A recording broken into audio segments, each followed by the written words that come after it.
সেই দায়িত্ব মাওলা আলীর কাঁধে দিয়েছেন।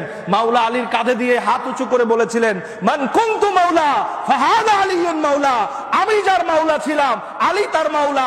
যার খিদা লাগলে আমার চেহারার দিকে তাকায় থাকতা, আমারে না পাইলে আলীর চেহারার দিক তাকায় থাকবা। যার ঋণ থাকলে আমার কাছে আসতা, আমাকে না পাইলে আলীর কাছে যাবা। যার যত প্রয়োজন আমার কাছে আসতা, আমি নাই তাহলে কি হইছে, আলীর কাছে যাবা। এই আলী তোমাদের ওলি, আলী তোমাদের মাওলা, আলী তোমাদের ত্রাণকর্তা, আলী তোমাদের সমস্ত অভিভাবকের দায়িত্ব নিল। পড়েন না সুবহানাল্লাহ। আমার মাওলা আলী আলাইহিস সালামের দায়িত্ব সকলে মেনে নিল, সবাই মানতে পারলো, কিন্তু একজন মানতে পারে নাই। একজন মাওলা আলীর বিরুদ্ধে দাঁড়িয়ে গিয়েছেন, মৃত্যুর আগ পর্যন্ত মাওলা আলীর বায়াত নিয়ে কবরে যায় নাই। একজন ব্যক্তি, সে কে? মুআবিয়া ইবনে আবি সুফিয়ান। সুফিয়ানের পুত্র মুআবিয়া, ইয়াজিদের বাবা। সে কোন হাদিসে কোন আলেম দেখাইতে পারবে না, কিয়ামত পর্যন্ত চ্যালেঞ্জ দিয়ে গেলাম, এমন কোন রিওয়ায়াত কোথাও দেখাইতে পারবে না মাওলা আলীর বায়াত নিয়ে মুআবিয়া কবরে গেছে। আর রাসূলুল্লাহর হাদিস, জামানার ইমামের বায়াত ছাড়া যে কবরে গেছে, সে জাহেলিয়াতে কবরে গেছে। মুআজ্জাজ মুহতারাম হাজিরিন, আমি সে কথা বলতে চাই, শুধু বায়াত নেয় নাই তা নয়, মাওলা আলীর বিরুদ্ধে নানান প্রোপাগান্ডা করেছে। প্রোপাগান্ডা করে শেষ পর্যন্ত সিফিন সংগঠিত করেছে। মনে রাখবেন, সিফিন আর জামালের প্রেক্ষাপট আলাদা। যখনই আমরা সিফিনের কথা বলি, জামালকে এনে দাঁড়া করায়। এটাকে এক কথায় আমি পরিষ্কার করে দেই, জামালটাও মাওলা আলীর সাথে যে জঙ্গে জামাল হয়েছে, সেটাও ভুল হয়েছে, মাওলা আলীর উপর জুলুম হয়েছে, যার প্রমাণ প্রতীয়মান হয়েছে সেই দিন হযরতে আম্মা আয়েশা সিদ্দিকা উম্মে আব্দুল্লাহ ওয়াল হুমায়রা রাদিয়াল্লাহু তাআলা আনহা, তিনি তার বাকি জিন্দেগি ইন্তেকালের আগ পর্যন্ত যতবার আমি দলিল পাঠিয়েছি, আমার ভাই বড় শ্রদ্ধাভাজন হাসমুদুল্লাহ ভাই, তার কাছে আমি দলিল দিয়েছি। সিয়ারু আলামিন নুবালা এবং ইবনে সাদের তাবাকাতের দলিল আমি দিয়েছি। সেখানে উল্লেখ রয়েছে, ইমাম জাহাবি লিখেছে, তারা সেখানে লিখেছে, বাকি জিন্দেগি আম্মা আয়েশা মওতের আগ পর্যন্ত যতবার জামালের কথা স্মরণ হয়েছে, তিনি বলেছেন, ইয়া লাইতানি, আয় আফসোস, আমি যদি জামালে না যাইতাম, আমি যদি আলীর বিরুদ্ধে তরবারি না ধরতাম। তিনি কাঁদতে কাঁদতে চোখের পানি দিয়ে নিজের খিমার পর্যন্ত ভিজিয়ে ফেলছেন। সারা জীবন তিনি এভাবে কান্না করেছেন, আফসোস করেছেন, ইস্তেগফার করেছেন। মুসনাদে আহমদের হাদিস রয়েছে, মাওলা আলীকে জিজ্ঞেস করা হয়েছে, আপনাকে যদি জামালের ব্যাপারে জিজ্ঞেস করি আপনি কি বলবেন? মাওলা আলীর স্পষ্ট সহিহ সনদের হাদিস আছে, তিনি বলেছেন, সিফিনও যেমন বাগাওয়াত হয়েছে, জামালও তেমন বাগাওয়াত হয়েছে, স্পষ্ট কথা। কিন্তু সিফিনের জামালের বাগাওয়াতে তফাৎ রয়েছে। আম্মা আয়েশা সিদ্দিকা শ্রদ্ধা ভরে প্রত্যাখ্যান করে তিনি চলে গিয়েছেন, সসম্মানে মদিনায় পাঠিয়ে দেওয়া হয়েছে। এটা এখানেই আমি রাখলাম, আর বাড়াইলাম না। যখন হযরতে আম্মার বিন ইয়াসির রাদিয়াল্লাহু তাআলা আনহুর গর্দানকে কেটে মস্তককে আলাদা করে, মস্তক আলাদা করার ইতিহাস শুধু কারবালায় না, এটা সিফিন থেকে এসেছে, বদর থেকে এসেছে। এই মস্তক আলাদা করে যখন মুআবিয়ার সামনে পেশ করলো, যে মুআবিয়ার সামনে নিয়ে যাওয়া হলো, বলা হলো যে হায় হায়, রাসূলুল্লাহর ভবিষ্যৎবাণী সত্য হতে চলেছে। নবীজি ভবিষ্যৎবাণী করেছিল, ওয়াইহা আম্মার, আম্মার তোমার জন্য আফসোস হয়, একদল বাগী বিদ্রোহী জালেম তারা তোমাকে হত্যা করবে, তারা জাহান্নামের দিকে তোমাকে ডাকবে আর তুমি জান্নাতের দিকে ডাকবা। এ দুনিয়ার মানুষ, কোন সাহাবী কি কাউকে জাহান্নামের দিকে ডাকতে পারে? সবাই বলেন, ডাকতে পারে? কোন সাহাবী কি জাহান্নামে ডাকতে পারে? সবাইকে সাক্ষী দিতে হবে হাত তুলে। স্পষ্ট শরীফ মতন থাকার পরেও যারা এটাকে ঘাটতে চায়, যারা এটাকে তাওয়িল করতে চায়, তাদের তাওয়িল আমার জুতার তলায়। কোনো তাওয়িল লাগবে না, কোনো কিছু লাগবে না। রাসূলুল্লাহ স্পষ্ট বলেছেন যে তারা ডাকবে জাহান্নামের দিকে, আম্মার ডাকবে জান্নাতের দিকে। আম্মার শেষ পর্যন্ত যখন বৃদ্ধ বয়স, বর্ষা নাড়াচাড়া করে যখন সিফিনে যায়, মুস্তাদরাক আলা সাহিহাইনে সহিহ সনদে হাদিস আছে, আম্মারকে জিজ্ঞেস করা হলো, আপনি বয়সের শেষের দিকে ভারে, আপনার হাত কাঁপতেছে, বল্লম ধরতে পারেন না, আপনি আজকে কার বিরুদ্ধে যুদ্ধে যাচ্ছেন? সেদিন বলেছিল, কুফারের বিরুদ্ধে, হকের পক্ষে আমি যুদ্ধে যাচ্ছি। পড়েন না সুবহানাল্লাহ। হযরতে আম্মার যেদিকে, ঈমান সেদিকে, আম্মার যেদিকে, আমরা সেদিকে। কি কথা ঠিক না বেঠিক? আপনারা কি ইয়াজিদের পক্ষে না আবার হোসাইনের পক্ষে? আমার হোসাইন, আম্মার যেদিকে হোসাইনও সেদিকে ছিল, আম্মার যেদিকে হোসাইনের বাপও সেদিকে ছিল। পড়েন না সুবহানাল্লাহ। মাওলা আমার সেদিকে ছিল। আম্মার রাদিয়াল্লাহু তাআলা আনহু যখন শহীদ হয়, কাটা মস্তক যখন নিয়ে যায়, বলে যে আমার রাসূলুল্লাহর ভবিষ্যৎবাণী সত্য হচ্ছে। মুআবিয়া উত্তর দিয়েছিল কি, যে আম্মারের হত্যার জন্য তো আলী দায়ী। নাউজুবিল্লাহ। পড়েন। আম্মারের হত্যার জন্য তো আলী দেই, বলে কেন? বলে আলী ওরে যুদ্ধে আনছে কেন? সিফিনের ময়দানে মাওলা আলী যখন বর্ষার মাথায় ওই কোরআন শরীফ গেতে গেতে যখন বিচার চাওয়া হলো, ফয়সালা চাওয়া হলো, মাওলা আলীর দল থেকে একটা দল বের হয়ে গেল। তারা বলল যে আমরা আল্লাহর হুকুম ছাড়া কোনো হুকুম মানি না, আমরা তোমার দলে থাকবো না। বের হয়ে চলে গেল, কেউ বের হয়ে অন্যদিকে চলে গেল, কেউ বের হয়ে মুয়াবিয়ার দলে যোগ দিল। যখন এই কথা বলল তখন আমার মাওলা আলী আলাইহিস সালাম বলল, খবরদার, দল কম হয়েছে তাতে কি হয়েছে, সংখ্যা কম হয়েছে তাতে কি হয়েছে? ওইদিকে দেখতেছো যেই কোরআন, ওইটা নির্বাক কোরআন, আমি আলী সবাক কোরআন, আমি কোরআন নাতিকা, আমি হুকুম দিলাম যুদ্ধ চালায় যাও। সেই দিনও মাওলা আলীর পক্ষে মুষ্টিময় যারা ছিলেন, ঈমান নিয়ে যারা ছিলেন, আমরা সেই ব্যক্তিত্ব, সেই সত্তাদের, সেই ঈমানের ফুয়ুজাত আমরা খাজা বাবা শম্ভুগঞ্জির মুরিদেরা চাই কি চাই না বলেন? আমরা মাওলার পক্ষে তখনও ছিলাম, এখনো আছি, কিয়ামত পর্যন্ত মাওলার পক্ষে থাকতে রাজি আছি না নাই? তাতে করে আমার জীবন যাক, আমার চাকরি চলে যাক, আমার ব্যবসা চলে যাক, আমার কৃতিত্ব চলে যাক, ক্যারিয়ার ধ্বংস হয়ে যাক, আমার পরিবার আমাকে ছেড়ে দেখ, আমার সন্তান আমাকে ছেড়ে দেখ, কিন্তু মাওলাকে আমি বুক থেকে সরাতে পারবো না, কোনদিন এটা সম্ভব না। রসুলে পাক সাল্লাল্লাহু আলাইহি সাল্লামের সেই বাণীকে কানে রেখে, সেই বাণীকে হৃদয়ে ধারণ করে সেই সাহাবীরা সেদিন মাওলার পক্ষে ছিল। কোন বাণী? আমার নবীজি বলেছেন, এই সাহাবীরা, যে আলীর বেলায়েতকে মেনে নিল সে আমি রাসূলুল্লাহর বেলায়েতকে মেনে নিল, যে আলীকে মাওলা মানলো সে আমি রসুলকে মাওলা মানলো। আমার রসুল বলেছেন যে আলীর মাওলাইয়াত মানলো সে আমার মাওলাইয়াত মানলো। আচ্ছা আমাকে বলেন, যে আলীর মাওলাইয়াত মরণের আগ পর্যন্ত মানতে পারলো না, আলীর কাছে বায়াত যে মরণের আগ পর্যন্ত মানতে পারলো না রসুলের হাদিস মোতাবেক, সে কি আমার রসুলকে মানতে পারলো? বলেন, মানতে পারলো? সিফিনে হেরে গেল। সিফিনে হেরে যাবার পরে চক্রান্ত করে মাওলা আলীকে শহীদ করে দেওয়া হলো। এর মধ্যে আরো অনেক কাহিনী রয়েছে। সিফিনে যখন একটা চুক্তি করা হয়েছিল, মাওলা আলী যখন চুক্তির মধ্যে স্বাক্ষরিত করতে গেল, আমিরুল মুমিনিন লাগানো হলো। সর্বপ্রথম মুয়াবিয়া ভেটু দিল, তোমাকে যদি আমি আমিরুল মুমিনিন মানতাম তাইলে আজকে সিফিন হতো না। তখন মাওলা আলী মাথায় হাত দিয়ে বসে পড়লো। তিনি বললেন, হায় হায়, আমার রাসূলুল্লাহ হুদাইবিয়ার দিনে আমাকে বলেছিলেন, আলী, আজকে আমার এই কাফেরেরা, এই মুয়াবিয়ার বাবা আবু সুফিয়ান আজকে আমাকে যেমন বলছে শুধু মুহাম্মদ ইবনে আব্দুল্লাহ লেখো, মুহাম্মদুর রাসূলুল্লাহ লেখলে আমার তোমার সাথে সন্ধি হবে না। মনে রেখো আলী, তোমার একদিন এমন সময় আসবে তোমাকে আমিরুল মুমিনিন মানা হবে না। আমার মাওলা আলী মাথায় হাত দিয়ে বললেন, রাসূলুল্লাহর ভবিষ্যৎবাণী আজকে সত্য হলো। আমার রসুলে পাকের ভবিষ্যৎবাণী অনুযায়ী তিনি আলী ইবনে আবি তালিব লিখলেন, আমিরুল মুমিনিন কেটে দিলেন। মাওলাও মানে নাই, আমিরও মানে নাই। আচ্ছা বলেন, আমরা যদি বলি হযরতে নাউজুবিল্লাহ হযরতে আবু বকর সিদ্দিক রাদিয়াল্লাহু তাআলা আনহুকে আমরা মানলাম না, তাইলে আমরা হয়ে যাব কাফের। আমরা যদি বলি আমরা হযরতে ওমর ফারুক রাদিয়াল্লাহু আনহুকে মানলাম না, আমরা হয়ে যাব কাফের। আপনারা জবাব দেন, আলী রাদিয়াল্লাহু তাআলা আনহু, মাওলা আলী আলাইহিস সালাম এত মহান সত্তা, যার রেজামন্দির জন্য আবু বকরের একটা কওলি যথেষ্ট। as-সুনানুল কুবরা 6 নম্বর খণ্ড, হযরতে আবু বকর সিদ্দিক রাদিয়াল্লাহু আনহু সহিহ সনদে রওয়ায়াত করেছেন, ইন্নী তারাকতুদ দারা ওয়াল মালা ওয়াল আহলা ওয়াল আশিরা লিইবতিগা মারদাতিল্লাহি ওয়া মারদাতি রাসূলিল্লাহি ওয়া মারদাতিকুম ইয়া আহলাল বাইত। হে আহলে বাইত, আমার সম্পদ, আমার মাল, আমার পরিবার, আমার ঘর, আমার প্রতিবেশী, আমার সবকিছু আপনার কদমে কুরবানি করে দিলাম আমি। পড়েন না সুবহানাল্লাহ। তাইলে যে আবু বকর মাওলা আলী আলাইহিস সালামকে এইভাবে মেনেছে, তাহলে আমরা যদি এত বছর পরে ওই আবু বকর রাদিয়াল্লাহু আনহুকে না মানার কারণে আমরা যদি কাফের হই, তাহলে যেই ব্যক্তিটা মাওলা আলীকে মানতে পারলো না ওই ব্যক্তিটা এত বড় সাহাবী হয় কি করে? আপনাদের কাছে আমার প্রশ্ন রয়ে গেল। জ্ঞানী গুণী ব্যক্তিরা এখানে, আলেম আছে, মুফতি আছে, ভুল হলে আমাকে এই প্রশ্নের জবাবটা দিয়ে দিবেন। মুআজ্জাজ মুহতারাম হাজরিন, আসেন একটু নিচের দিকে যাই। সন্ধি হয়ে গেল। ইমামে হাসান আলাইহিস সালাম, আমার মাওলা আলী আলাইহিস সালামের শাহাদাতের পরে হাসান আলাইহিস সালামকে জোর করে ধরা হলো, আপনি রয়েছেন, মেহেরবানি করে খেলাফতটা গ্রহণ করুন, আমাদেরকে একটু লিড দিন, আমাদেরকে আপনার বাবার ওই ওয়ালায়াতুল আসরটা আপনি আমাদেরকে ফয়েজ দিন।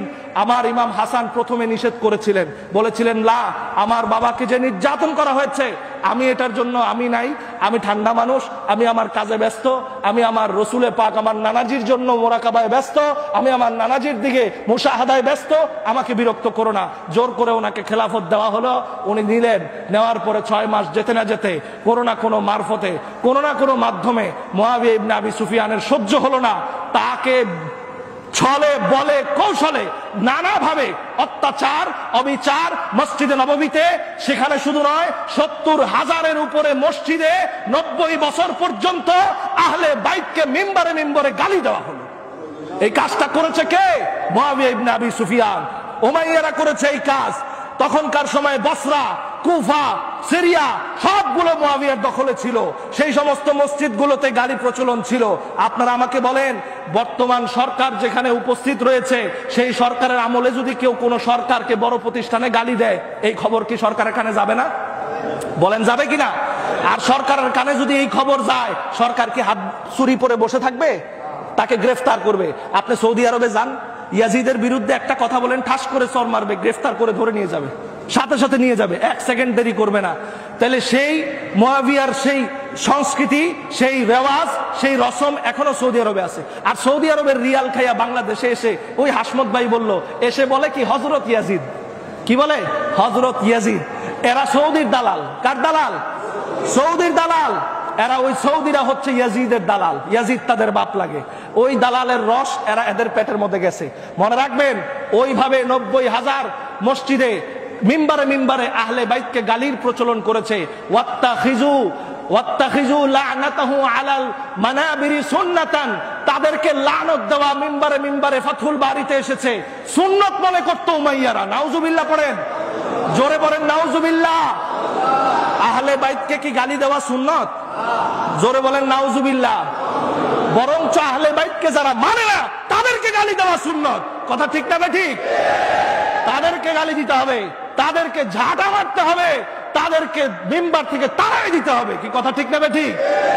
আহলে বাইত আমার ঈমান, আহলে বাইত আমার জান, আহলে বাইত আমার অভিভাবক। একটু নিচের দিকে চলে আসে, সিফিনে যে হাইরা গেছে, সিফিনে যে জিততে পারলো না, মুআবিয়ার একটা রাগ আছে না নাই? বলেন আছে না নাই?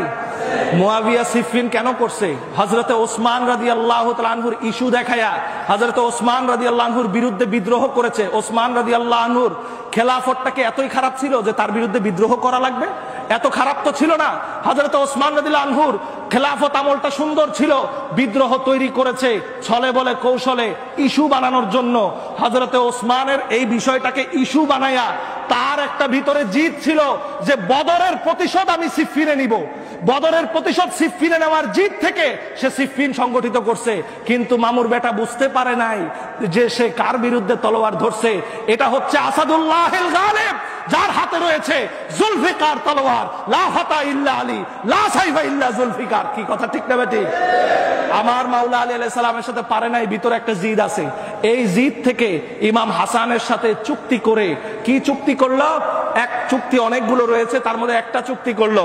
চুক্তিটা হচ্ছে, ইমাম হাসান বললেন, হাসান আলাইহিস সালাম তিনি বললেন, তুমি যখন মারা যাবা, তুমি যখন থাকবা না, তুমি এই দায়িত্বটা, তোমার এই রাজ সিংহাসনের দায়িত্বটা তোমাকে যে আমিরই করতে দেওয়া হলো, তাকে কিন্তু খেলাফতে দেওয়া হয় নাই। আমার একটা কথা এখানে ভালোভাবে বুঝে নেন। সবাই বলে যে তাকে খলিফার দায়িত্বটা ইমাম হাসান ছেড়ে দিছে। ইমাম হাসান তাকে খলিফার দায়িত্ব ছাড়ে নাই। ইমাম হাসান আলাইহিস সালাম কোনদিন তার বাবার পদাঙ্কর বাইরে চলতে পারে না।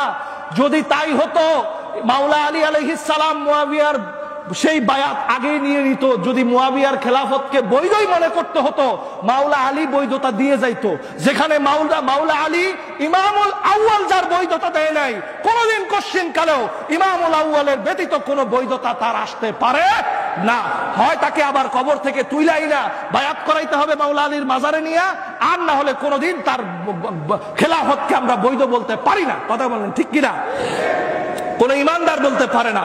সেই আমির তাকে বলল কি, যে তোমার এই আমিরগিরি, আমার সাথে চুক্তি স্বাক্ষর, তোমাকে আমি এটা ছেড়ে দিতে পারি এক শর্তে। কি শর্তে?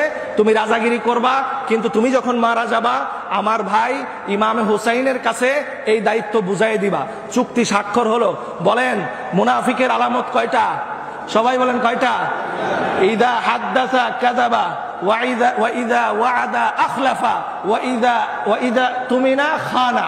যখন আমানত দেয় খেয়ানত করে, যখন ওয়াদা করে খেলাফ করে, যখন কথা বলে মিথ্যা কথা বলে। সে তখনও ইমাম হাসান আলাইহিস সালামের সামনে মিথ্যা কথা বলে সিগনেচার করে নিয়েছিল, তখন তার কথাটা যদি সত্যই হইতো তাইলে তার মৃত্যুর পরে দায়িত্বটা ইমামে হোসেন পাইতো। বলেন পাইতো কি পাইতো না? তার মৃত্যুর পরে সে ব্যবস্থা করে তৈরি করে দিয়ে গিয়ে মসনদে বসাই দিয়ে গেছে তার সন্তানকে। আপনি খুলেন, আমাকে একটা বই দিয়েছিল, বইটা হচ্ছে আপনারা চিনবেন, ওই যে ডক্টর আমিল ফয়সাল মুজাদ্দিদি মুদাজিলুল আলিয়া, ওনারই ভাতিজা, আমাদের গদিনিসিন পীর সাহেব হুজুর কেবলার ভাতিজা, উনি আমাকে একটা বই দিয়েছিলেন, ইমাম আবুল ফারাজ ইবনুল জাউজির লেখা বই। বইটাকে অনুবাদ করেছেন আব্দুল্লাহ জুবায়ের, শর্ষিনা পীর সাহেব হুজুরের ভাগিনা, ঢাকা বিশ্ববিদ্যালয়ের সহকারী অধ্যাপক। বইটার সম্পাদনা করেছেন ভিসি, সাবেক ভিসি ইসলামী আরবি বিশ্ববিদ্যালয়ের ডক্টর আব্দুর রশিদ সাহেব।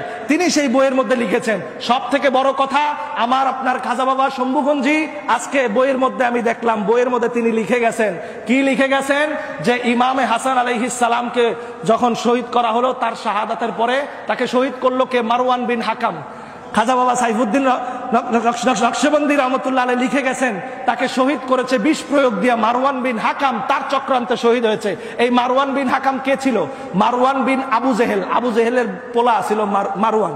এই মারওয়ান শহীদ করছে। এই মারওয়ান দায়িত্বগত প্রশাসনিক দায়িত্বে ছিল মুয়াবিয়ার আন্ডারে, মুয়াবিয়ার প্রধান সেনাপতি, মুয়াবিয়ার প্রশাসনিক লোক ছিল কে? মারওয়ান।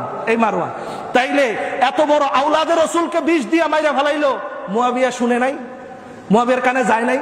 আমার আন্ডারে বা আমি প্রধানমন্ত্রী, কোন মন্ত্রী কি করতেছে আমার কাছে খবর আছে না? বলেন না, খবর আছে কিনা? তাহলে এত বড় একটা আকাম করলে আমি তাকে প্রধানমন্ত্রীর পদে রাখবো? তাকে হাজতে জেলখানায়, যদি সে আশেকে রসুল হইতো, আশেকে আহলে বাইত হতো, নবীর আউলাদের সম্মান বুঝতো, তাকে বন্দি করে হাজতে দিত, নাইলে মৃত্যুদণ্ড দিত। দিত কি দিত না? দেয় নাই। বরং কি করেছে? ইমাম হাসান রাদিয়াল্লাহু তাআলা আনহার শাহাদাতের পরে তার পদোন্নতি দিয়েছে, মর্যাদা দিয়েছে। আচ্ছা বলেন তো দেখি, তার শাহাদাতের পরে মর্যাদা দেওয়া এটা কি ইশকের লক্ষণ না দুশ্মনির লক্ষণ? তাহলে আহলে বাইতের সাথে দুশ্মনী করলে নবীজি বলে গেছে কিনা যে আহলে বাইতের সাথে দুশ্মনী করলে ধ্বংস হবা? কি বলছে কি বলে নাই? তাইলে আহলে বাইতের সাথে দুশ্মনী। ইমাম হাসান আলাইহিস সালাম চলে যাওয়ার পরে খাজা বাবা সাইফুদ্দিন শম্ভুগঞ্জি তিনি লিখতেছেন যে এই মুয়াবিয়া, সে ব্যক্তি প্রশাসনিক কর্মকর্তা নিয়োগ করলো মদিনাতুল মুনাওয়ারায় 4 জনের জোর করে বায়াত নেওয়ার জন্য, সাহাবা ইকরামকে ফোর্স করে তার কুপুত্র মৎখর পুত্র ইয়াজিদের বায়াত নেওয়ার জন্য সাহাবা ইকরামদেরকে ফোর্স করলো। অনেক সাহাবা ইকরাম বায়াত গ্রহণ করলো, তার অত্যাচারে পড়ে, তার তলোয়ারের সামনে পড়ে সেই বায়াত গ্রহণ করার পরে 4 জন বায়াত গ্রহণ করে না, কোনো মতেই গ্রহণ করে না। তার মধ্যে একজন ইমামে হোসাইন ইবনে আলী, 2 নম্বর হযরতে আব্দুল্লাহ ইবনে জুবায়ের, 3 নম্বর আব্দুল্লাহ ইবনে ওমর, 4 নম্বর আব্দুর রহমান ইবনে আবি বকর। এই 4 জন ক্ষমতা তার বায়াত গ্রহণ করে না, ইয়াজিদের বায়াত। মুয়াবিয়া ইবনে আবি সুফিয়ান লোক পাঠাইলো, যে করে হোক 4 জনের বায়াত গ্রহণ করো। 4 জনের বায়াত গ্রহণ করতেই হবে।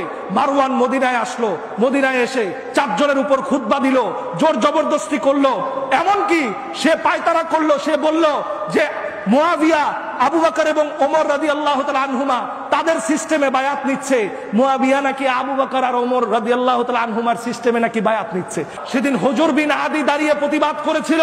হুজুর বিন আদি একজন জলিলুল কদর মুহাজির সাহাবী, হুজুর বিন আদিকে জীবন্ত মাটির নিচে মুয়াবিয়ার নির্দেশে পুঁতে দেওয়া হয়েছিল। হুজুর বিন আদিকে, এই হুজুর বিন আদি জলিলুল কদর সাহাবী ছিলেন, রাসূলে পাকের শ্রেষ্ঠ বয়োজ্যেষ্ঠ একজন সাহাবী ছিলেন। তাকে হত্যা করা হয়েছে। হযরতে আবু বকর সিদ্দিক রাদিয়াল্লাহু তাআলা আনহুর সন্তান বায়াত নিল না, হযরত আব্দুল্লাহ ইবনে জুবায়ের বায়াত নিল না, হযরত আব্দুল্লাহ ইবনে ওমর তিনি ইয়াজিদের বায়াতকে চাপে পড়ে গ্রহণ করেছিলেন। বুখারীর মধ্যে আছে, বুখারীর riwayat, সেখানে আছে তিনি বায়াত নিয়েছিলেন। কিন্তু হযরতে ইমামে হোসেন ঘোর বিরোধিতা করেছিলেন। পরবর্তীতে যেই বছর তাদেরকে হুমকি দেওয়া হলো, খাজা বাবা সাইফুদ্দিন শম্ভুগঞ্জি হুজুর কেবলা রাহমাতুল্লাহ আলাইহি তিনি লিখতেছেন, পরবর্তী বছর মুয়াবিয়া 1 লক্ষ সৈন্য নিয়ে মক্কা শরীফে হজের সিজনে হজ করতে আসছে। চিন্তা করেন, হজ করতে আসে কার ঘরে? আল্লাহর ঘরে। কার ঘরে আসে? আল্লাহর ঘরে হজ করতে আসে। হাজী সাহেব সে হজ করতে এসে ইমামে হোসাইনকে শাসিয়েছে, ইমামে হোসাইনের সাথে দুর্ব্যবহার করেছে, ইমামে হোসাইনের সাথে কটু বাক্য ব্যবহার করেছে। শুধু তাই নয়, আব্দুল্লাহ ইবনে জুবায়েরের সাথে কটু বাক্য ব্যবহার করেছে, হযরতে আব্দুর রহমান ইবনে আবু বকরের সাথে কটু বাক্য ব্যবহার করেছে। সে বলেছে, আমার মনে হচ্ছে একটা লাল উট জবাই করা খুব প্রয়োজন। লাল উট দিয়া বুঝাইছে ইমামে হোসাইনকে। নাউজুবিল্লাহ পড়েন। খুলেন, আজকে ওনার কাছে বই আছে, খাজা বাবা শম্ভুগঞ্জি যদি না লিখে যায় আমাকে বললেন। সেখানে লিখেছে তাকে ইমামে হোসেনকে লাল উটের সাথে তুলনা করে তাচ্ছিল্য করেছে। নাউজুবিল্লাহ বলেন। তাহলে যে ব্যক্তি বেহেশতের সর্দার হযরতে হুযায়ফা রাদিয়াল্লাহু তাআলা আনহু, হুযায়ফা ইবনুল ইয়ামান থেকে হাদিস বর্ণিত, জিবরিল আমিনকে আল্লাহ বলে পাঠাইছে, এটা রাসূলুল্লাহর কথা না, গিয়ে বলো রাসূলকে যে আমি আল্লাহ বলতেছি, বেহেশতের সর্দার আমি আল্লাহ বানায় দিলাম হাসান আর হুসাইনকে। পড়েন না সুবহানাল্লাহ। তাহলে যে ব্যক্তি হযরতে হুসাইনকে চার পাওয়া জানোয়ারের সাথে তুলনা করে, সে কি কোনোদিন জান্নাতি হতে পারে? পৃথিবীর মানুষ যদি একদিকে দাঁড়ায় বলে সে জান্নাতি, একলা আমি আরেক দিকে দাঁড়ায় বলবো কোনদিন আমি তার জান্নাতে যেতে চাই না। সারা পৃথিবীর মানুষ দুনিয়ার দলিল দিয়ে বললেও ওসিয়ত করে গেছে। এই মুআবিয়া ইবনে আবি সুফিয়ান মরার আগে ওসিয়ত করছে, আব্দুল্লাহ ইবনে জুবাইরকে যেখানে পাও টুকরা টুকরা করে ফেলো। সমস্ত কিছু ওলি আল্লাহগণ লিখে গেছে, হাদিসের কিতাবে আছে, ইতিহাসের কিতাবে আছে। থাকার পরেও মৌলবীরা বলে না। কেন বলে না? দরবার টিকবে না, মুরিদ থাকবে না, চাকরি থাকবে না, বক্তব্য থাকবে না, মাহফিল থাকবে না। কথা কোন ঠিক না বেঠিক? সেখান থেকে ওসিয়ত করে গেছে ইমামে হোসেনকে পরাস্ত করো। মুআবিয়ার ওসিয়ত, ইমামে হোসেন যেহেতু সম্মানী ব্যক্তি, যদি তোমার বায়াত নেয় তো নিল, না নিতে পারলে তাকে পরাস্ত করো, কিন্তু তাকে অসম্মান করিও না। তাকে পরাস্ত করো কিন্তু তাকে কি করিও না? অসম্মান করিও না। তাইলে এবার আপনারা আমাকে বলেন, কথার জবাব দিবেন। হযরতে ইমামে হাসান ওই রোল প্লে করেছে যেই রোল তার বাবা মাওলা আলী প্লে করেছে সিফিনের মধ্যে। কথা কোন ঠিক না বেঠিক? তার বাবা মাওলা আলী আলাইহিস সালাম যেমন ডিনাই করেছে, বাতিলকে ডিনাই করেছে, রাজতন্ত্রকে ডিনাই করেছে, যেমনি ভাবে তার বাবা মুআবিয়ার সেই আমিরাত, উমারা আমিরাতকে ডিনাই করেছে, তার বাতিল পন্থাকে ডিনাই করেছে। ইমামে হাসানও তার বাতিল পন্থাকে ডিনাই করেছে। তাকে কি দেয় নাই? খেলাফতের দায়িত্ব তাকে দেয় নাই, তার কাছে ছেড়ে দেয় নাই।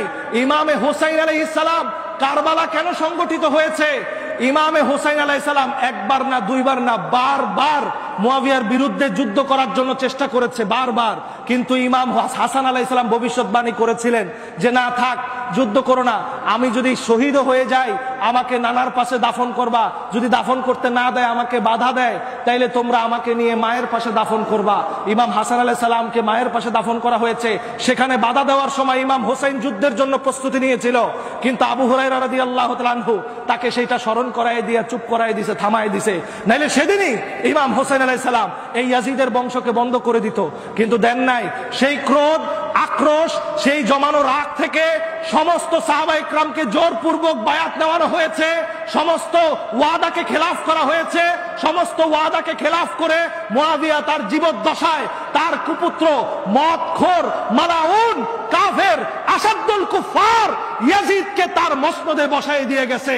কোন মাওলানা, কোন আলেম বাংলার জমিনে আহলে সুন্নাত ওয়াল জামাত দাবিদার 10 দিন ব্যাপী শাহাদাতে কারবালা করনেওয়ালা বড় বড় প্রতিষ্ঠানের প্রিন্সিপালেরা, তাদেরকে আমি জুতা মারি এই কারণে যে তারা ইয়াজিদকে কে সৃষ্টি করেছে এই সত্য কথাটা মাঠে ময়দানে বলে না।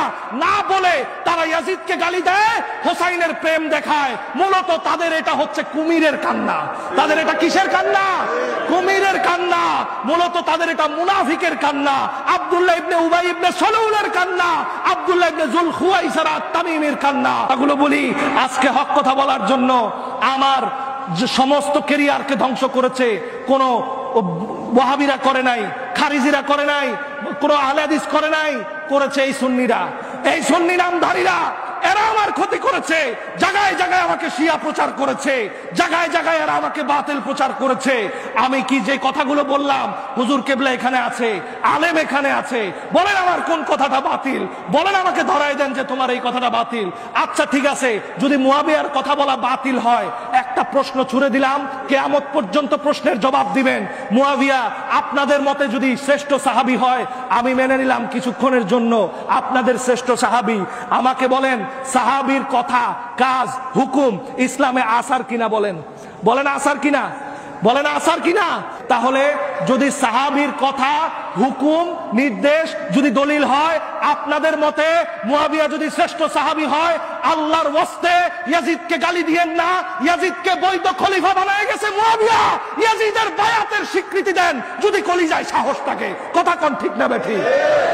আপনারা আপনারা যেদিন থেকে ইয়াজিদকে গালি দেওয়া বন্ধ করবেন, ইয়াজিদকে খারাপ বলা বন্ধ করবেন, আমরাও মুয়াবিয়ার কথা বলা বন্ধ করে দিব। ইয়াজিদ আপনাদের কাছে সাহাবী, মুখে বলেন সাহাবী, কর্মে আপনারা ইয়াজিদকে গালি দেন। কেন দিবেন? সাহাবী কি এত বড় ভুল করতে পারে? এত বড় লম্পটকে এত বড় ক্ষমতা দিতে পারে? আমরা বিশ্বাস করি না সাহাবী এত বড় ভুল করতে পারে। জাহান্নামী হলে এত বড় ভুল করার সম্ভাবনা আছে। কথা বলেন ঠিক না বেঠিক? হাত তুলে বলেন ঠিক না বেঠিক? নারায়ে তাকবীর, নারায়ে রিসালাত, নারায়ে হায়দারি, নারায়ে হাসনাইন। একটা শেষ কথা বলে দিবার চাই ইমাম জাইনুল আবেদিনের, মনে রাখবেন, কুল্লু ইয়াউমিন আশুরা ওয়া কুল্লু আরদিন কারবালা। সমস্ত দিন হচ্ছে আমাদের জন্য আশুরা, সমস্ত দিন আশুরা, সমস্ত জায়গা হলো কারবালা। সেই কারবালা ইরাকে সীমাবদ্ধ না, শম্ভুগঞ্জি পাক দরবার, লালকুড়ি পাক দরবার শরীফ এটাও কারবালা। নিজের জীবনকে কারবালার চরিত্রে ছক বানিয়ে নেন।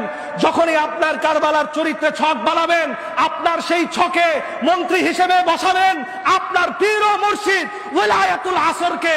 তার বিরুদ্ধে যত প্রপাগান্ডা হবে, ওনার বিরুদ্ধে, দরবারের বিরুদ্ধে যত রকম কথা হবে, নেগলেশন হবে, যত রকম আঙ্গুল উঠবে, ইমামে হোসাইনের জুলফিকার তরবারির মতো সমস্ত আঙ্গুল, সমস্ত হুঙ্কারকে লাথি মেরে খেদাই দিতে হবে। কথা বলেন ঠিক কিনা? রাজি আছেন কিনা? হাত তুলে দেখান রাজি আছেন কিনা। যদি এই কাজ করতে পারেন, আপনার হাসর হবে হুসাইনের সাথে, আপনার হাসর হবে জাইনুল আবেদিনের সাথে। মনে রাখবেন, দরবার খুশি, ওলায়াতুল আসর খুশি, আপনার জীবনের মালিক খুশি, তো আমার মাওলা ইমাম হুসাইন খুশি। মাওলা ইমাম হুসাইন একমাত্র খুশি হবে যদি আপনার পীর ও মুর্শিদ খুশি থাকে।